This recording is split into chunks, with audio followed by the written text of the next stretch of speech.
کسی کا گھر بنتا ہے اور آدمی 1 سے 2 ہوتا ہے، شادی ہو جاتی ہے، پھر بچے ہوتے ہیں، ایک اچھا قبیلہ تیار ہوتا ہے اس گھر کے لیے، اور گھر کے چلانے کے لیے ایک نظام چلتا ہے، ایک قانون ہوتا ہے، اور ہر گھر میں یہ نظام ہوتا ہے کہ اتنے بجے چائے کا انتظام ہوگا، ناشتہ کیا جائے گا، اتنے بجے دوپہر میں کھایا جائے گا، اتنے بجے شام میں کھایا جائے گا،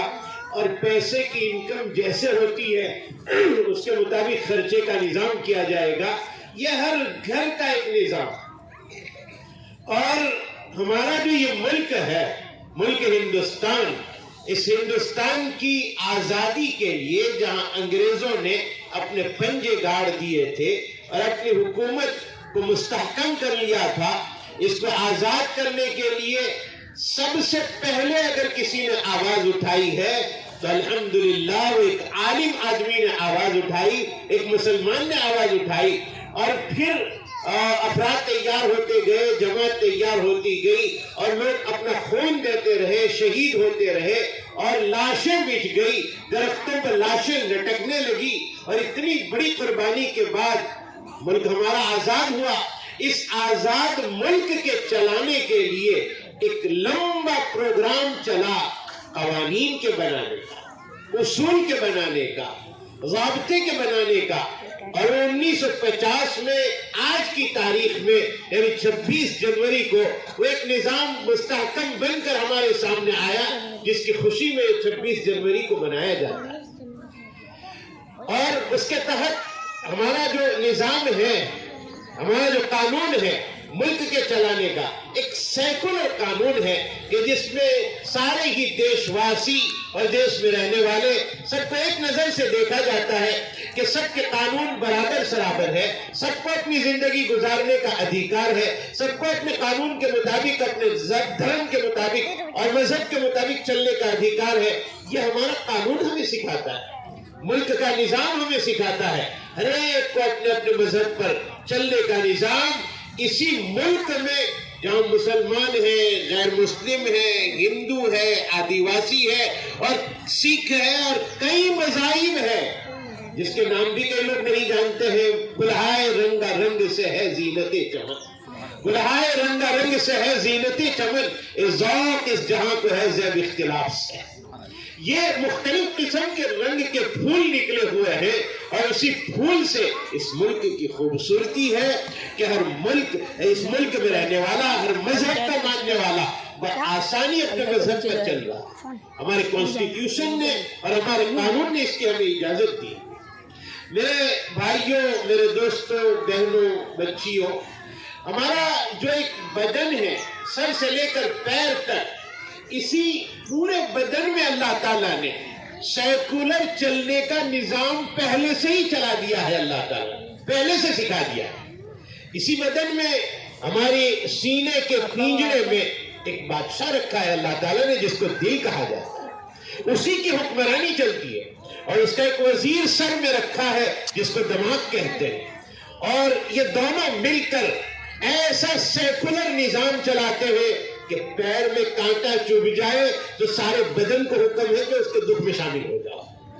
ہاتھ میں تکلیف ہو جائے سارے بدن کو حکم، اور یہ حکم بدن جو کرتا ہے، دل کرتا ہے، دماغ کرتا ہے، اسی کو لے کر میرے آقا نے کتنی بہترین تعلیم دی کہ ایک شخص کو تکلیف ہو تو چاہے وہ مشرق میں رہتا ہو، مغرب میں رہنے والے کو اذیت ہونی چاہیے کہ میرا فلاں بھائی مشرق میں پریشان ہے۔ ہماری آزادی کی لڑائی میں چلنے والوں نے یہی نظام چلا ہے، انہوں نے کبھی بھید بھاؤ نہیں کیا ہے کہ ملک آزاد ہو جائے گا تو ہماری قوم آگے بڑھ جائے گی۔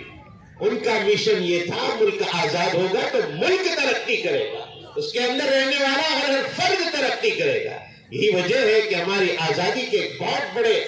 شخص سید عطا اللہ شاہ بخاری رحمۃ اللہ علیہ یہ فرماتے ہیں کہ ہمارے ملک کو غلط نظر سے دیکھنے والا انگریز، ہمارے ملک کو ستانے والا انگریز، اگر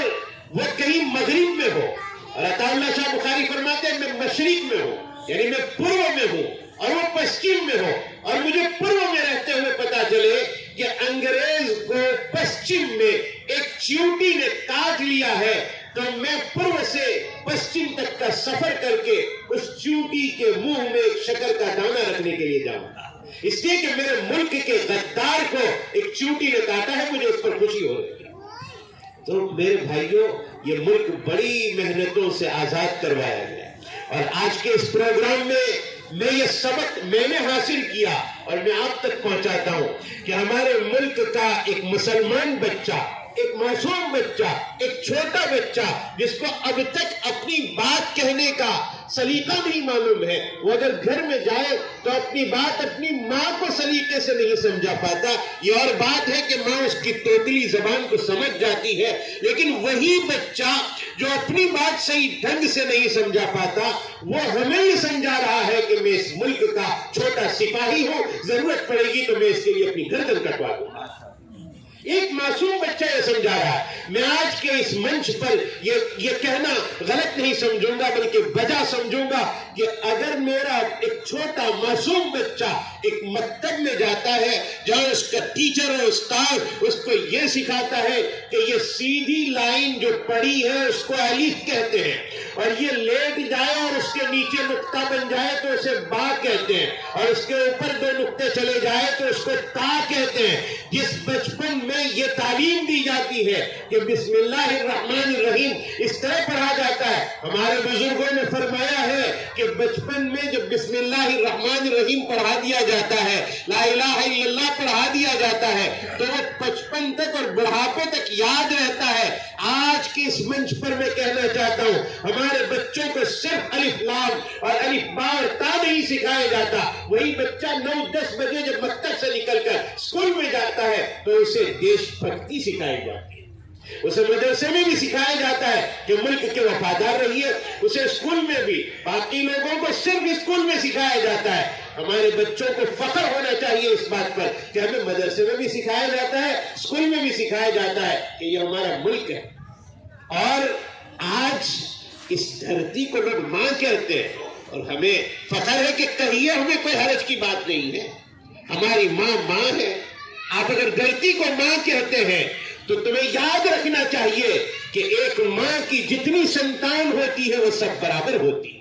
جتنے بچے ہوتے ہیں وہ سب برابر ہوتے ہیں، کسی کو اونچ اور کسی کو نیچ کی نظر سے نہیں دیکھا جا سکتا ہے۔ آج کیا بات ہے کہ ماں آپ مانتے ہیں، آپ یہ کہتے ہیں کہ ہندوستان کی دھرتی ہماری ماں ہے اور اس ماں کی اولاد ساری کی ساری اولاد ہے۔ کیا کوئی گھر میں یہ کہتا ہے کہ اپنی ماں سے کہ ماں تیرا چھوٹا بیٹا بڑا نافرمان ہو گیا ہے، اس کو گھر سے نکال دیجئے، ایسے کہیے کہ کہیں جا کر اپنی زندگی گزار لے؟ ایسا کوئی نہیں کہتا، اور اگر بھائی بہن بولیں گے تو ماں اسے اپنے اندر سمو لے گی، اپنی گود میں لے لے گی، اور یہ اپنے بچوں کو کہے گی، دوسرے بچوں کو، بیٹا پیٹ سے نکلا ہوا سانپ بھی ماں اس کا احترام کرتی ہے۔ ابھی موجودہ دور میں انتقال ہونے والے شاعر منور رانا کا ایک مصرع مجھے یاد آ رہا ہے، جس نے یہ کہا، ماں پاگل بھی ہو جائے تو بچوں کو نہیں بھولتی ہے، ماں پاگل بھی ہو جائے تو بچوں کو نہیں بھولتی ہے۔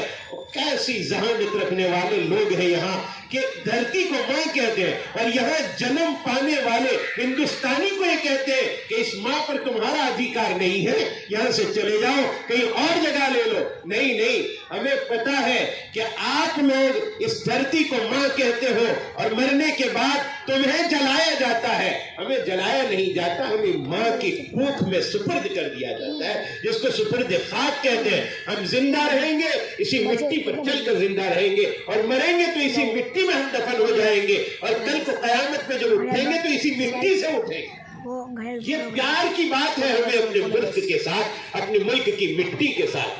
آج کی 26 جنوری کے موقع پر میں دعا کرتا ہوں حق تعالی شانہ سے کہ اللہ تعالیٰ اس ملک میں امن و امان عطا فرمائے، اس سکون و شانتی عطا فرمائے، اور ہم اللہ تعالیٰ سے بارہا مانگتے ہیں، ہمیں اس دھرتی سے جتنی محبت ہے ہم اس کی مثال نہیں دے سکتے ہیں، وہ الفاظ نہیں ہمارے پاس۔ ہمارے آقا نے سکھایا ہے، سرکار دو عالم صلی اللہ علیہ وسلم نے کہ نماز کا وقت ہو جائے اور نماز کے لیے حاضر ہونا ہے، پہلے وضو کرنا پڑے گا، ہاتھ منہ دھونا پڑے گا، پیر دھونے پڑیں گے، سر کا مسح کرنا پڑے گا. اور اگر اے میری امت کے لوگ تمہیں پانی نہ ملتا ہو، پانی نہ ملے، کوئی بات نہیں، کوئی پریشان ہونے کی ضرورت نہیں. اے لوگوں، ہم وہ ہندوستانی ہیں جو وضو کے لیے پانی نہ ملے تو اسی مٹی پر ہاتھ مار کر اپنے چہرے پر اور اپنے ہاتھ پر پھیر کر ہم نماز ادا کرتے ہیں. یہی ہماری مٹی ہے اور اسی مٹی کے ذریعے سے ہم تیمم کرتے ہیں. ہم زندہ ہیں اسی مٹی پر، ہم مریں گے اسی مٹی پر، اٹھیں گے اسی مٹی پر. اللہ رب العزت ہمیں اس ملک کے وفادار رہنے کی توفیق عطا فرمائے. میں بہت ہی دل کی گہرائی سے اس بات کو کہتا ہوں، اس ملک میں جتنی وفاداری مسلمان میں پائی جاتی ہے اتنی وفاداری کہیں اور ملنا مشکل ہے. آخر کیا بات تھی کہ جیل کے اندر اشفاق اللہ خان سے یہ پوچھا گیا، کہا گیا کہ تم کیوں اس میں پریشان ہو رہے ہو؟ اشفاق اللہ خان جیل میں ہے اور ہندوستان کا یہ نوجوان جسے 27 سال کی عمر میں نوجوانی کے عالم میں پھانسی دے دی گئی تھی ملک کے لیے. اشفاق اللہ خان سے ایک مرتبہ انگریز نے کہا تھا جیل میں، کیا کرتے ہو تم؟ یہ ہندوستان کیوں آزاد کرنے کی فکر کرتے ہو؟ یہ ہندوؤں کے ہاتھ میں آ جائے گا اور یہ لوگ ہندو راشٹر بنا دیں گے اس کو، تم کیوں اس کی فکر میں پڑے؟ اشفاق اللہ خان نے کہا ملک ہمارا ہے، ہمارے ہندو بھائیوں کے ہاتھ میں چلا جائے اور وہ اگر اسے ہندو راشٹر بنانے کی کوشش کرے، یہ ہمارا آپسی معاملہ ہے، ہم لوگ نمٹ لیں گے، تم یہاں سے چلے جاؤ. ہم تمہیں نکالنے کے لیے انتھک محنت کر لیں گے، ہم آپس میں مل بانٹ کر اپنا کام کر لیں گے. یہ ملک ہمارا ہے، ہم ہندو، مسلمان، سکھ، عیسائی سب ساتھ مل کر رہیں گے. کسی غیر کو اپنے گھر میں آنا ہم یہ برداشت نہیں کر پائیں گے. اتنی محنتوں کے بعد اس ملک سے دشمن کو بھگایا گیا ہے. آپسی جنگ کے لیے نہیں بھگایا گیا، آپسی اتحاد کے لیے. جس اتحاد سے آپس میں مل کر دشمن کو اس ملک سے نکالا گیا ہے، اسی سنگٹھن کے ساتھ، اسی مضبوطی کے ساتھ، اسی اتحاد کے ساتھ اگر آج لوگ کھڑے ہوں گے تو اس دنیا میں ہندوستان سے بڑا اور ہندوستان سے بڑھ کر اور ہندوستان سے زیادہ طاقتور کوئی ملک نہیں ہو سکتا. شرط یہ ہے کہ اتحاد ہونا چاہیے. سب اپنے اپنے دھرم پر رہے. میں نے پہلے بھی کہا اپنے کانسٹیٹیوشن نے اس کی اجازت دی ہے، سب اپنے اپنے دھرم پر رہے. لیکن جہاں ملک کے خلاف کوئی آنکھ اٹھا کر دیکھے ہم اسے برداشت نہ کر پائیں، اس میں ہم ایک جٹ ہو جائیں اور متحد ہو جائیں. تو میرے بھائیوں، وقت زیادہ ہو چکا ہے اور میں اب زیادہ وقت نہ لیتے ہوئے بس اسی دعا کے ساتھ کہ اللہ تعالیٰ اس ملک میں امن و امان عطا فرمائے، سکون عطا فرمائے، انہی دعاؤں کے ساتھ اپنی بات کو ختم کرتا ہوں. اللہ تعالیٰ سے ہمیشہ کے لیے سکون اور عافیت کا سوال کرتا ہوں. عید و ازمن و از جملہ جہاں آمین. بعد وآخر دعوانا ان الحمد للہ رب العالمین.